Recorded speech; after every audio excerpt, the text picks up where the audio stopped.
एक बार की बात है, एक विदेशी युवक जिसका नाम एल्बर्ट था, वो हमारे देश में अपने मित्र के द्वारा बुलाए जाने पर शादी में आया।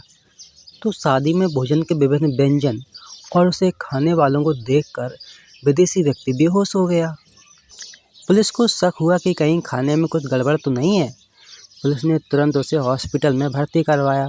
कुछ देर बाद उसे होश आ गया। फिर उससे पूछा गया कि तुम्हारे साथ ऐसा क्या हुआ जिससे तुम बेहोश हो गए। तो उसने बताया कि जब वो खाना खाने गया तो उसने देखा कि विभिन्न प्रकार के विदेशी व्यंजन थे और उसके साथ ही कई तरह के सलाद और इस देश के भी ढेर सारे व्यंजन। तो मैंने खाना खाने के लिए शुरू किया तो मुझे एक व्यक्ति ने कहा कि सर, थोड़ा थोड़ा टेस्ट कीजिए, ये तो खाने का फर्स्ट स्टॉल है।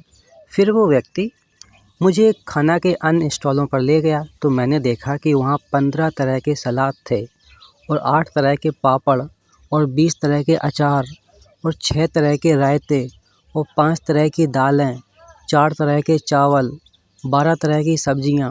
इतना ढेर सारा भोजन देखकर तो मैं परेशान हो गया, क्या खाऊं और क्या ना खाऊं।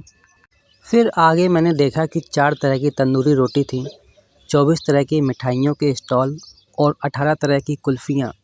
ये सब देखकर तो मैं और असमंजस में पड़ गया कि क्या करूं। फिर मैंने सोचा कि ये सब खाने की मेरे बस की बात नहीं।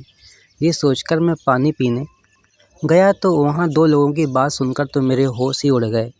फिर पता नहीं मेरे साथ क्या हुआ, क्योंकि जब होश आया तो मैं हॉस्पिटल में था। तो उससे पूछा गया कि आप बेहोश हो गए थे, आखिर ऐसा वो लोग क्या कह रहे थे जिससे आप बेहोश हो गए। तो उसने बताया कि वो लोग बातें कर रहे थे कि खाने में मज़ा नहीं आया और खाने के स्टॉल भी कम लगे थे यार, कंजूसी कर दी।